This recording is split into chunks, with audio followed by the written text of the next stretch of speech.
My name is Isabel Cruz. And you just got off stage. How did you feel on stage? Were you nervous at all? What was it like performing your poetry today here at the Great Falls? I was a little bit nervous, if I'm going to be honest with you. I did some poems that I don't normally perform. These are poems that I envisioned as more for the page than the stage. So it took a little bit out of me to be able to do them today. Unlike the pieces that I rehearse constantly and I'm ready to perform. But it feels good. It feels good to challenge myself and to do some poems that I really hope resonated with everyone who was here today. Could you tell me what's happening here today at the Great Falls Festival? Yeah, so this is Words Around the World at the Paterson Poetry Month celebration. It's part of the festival, and there's just countless, I don't even know how many poets that are reading their poems in English, bilingual poems, Korean, Spanish, Italian, everything you could ask for, people are reading today. What inspires your poetry? I'm very deeply inspired by Puerto Rico. I'm very deeply inspired by my family and by current events.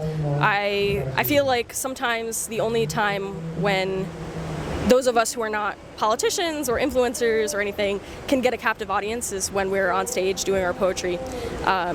So I find in those moments the calling to speak about what's going on, what's affecting people around the world.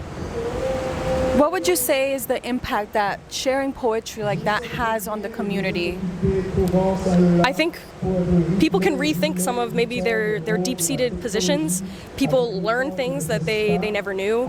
In the last reading I gave, people didn't know that Puerto Ricans at one point were banned from singing our own anthem, from flying our flag. They didn't know that we couldn't vote in federal elections. So I think that these are all important things to get out the word and help educate people. And how has your poetry evolved over the years? Oh, my poetry has evolved like incredibly. It's evolved a lot. I feel like when I first started back at the Paterson Poetry Festival 7 years ago, I was doing a lot of poems that were repetitive in terms of like listing things. There wasn't as much imagery or musicality, and I feel like that has only increased as time has gone on. And this is happening in various places, the Poetry Festival, right? It's happened in not only here at the Great Falls, but in other locations. What have you seen so far that has moved you, or what do you look forward to while the Poetry Festival, goes on? Yeah, something that was incredibly moving to me was Youth Day. So I'm the Youth Poetry Ambassador, and part of my job is to host the entirety of the Youth Day Festival. And during that day, we got to see the Tap Into winners. That they are elementary school, I believe, elementary school children who won for their poetry. So getting to see such small children enjoy and engage with poetry, it warms my heart, and I'm incredibly privileged to be able to be that person that sets an example for them. So we've seen a handful of diversity today. What other things have you seen happening in Paterson revolving diversity and culture and arts as well? Yeah, I mean, there's Prototype 237, which is a community kind of venue in Paterson on River Street. There's always something new going on in terms of diversity. We have, a group of Russian people that come to do tango, and we have Iranian members of our community and Puerto Rican members like me, Black American, Russian Jewish, and I feel like as we get more integrated with the arts community, we're just seeing that everywhere, from the Paterson Poetry Festival to any of the fairs that they're doing here, like the Labor Day one that they do over here, the Puerto Rican Day Parade, Peruvian Day Parade. I watched the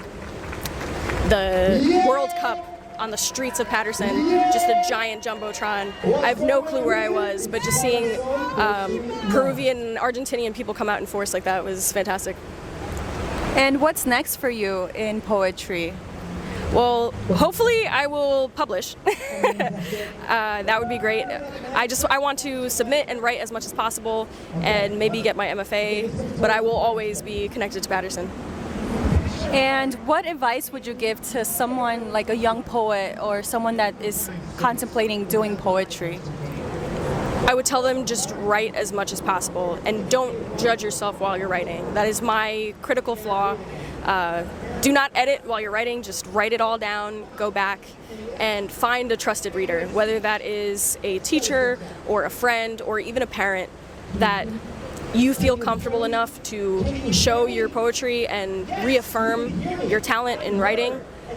Incredibly important, because if you feel alone, it can be really, really hard to continue. Thank you so much, Isabel, for sitting down with me. Of course, thank you.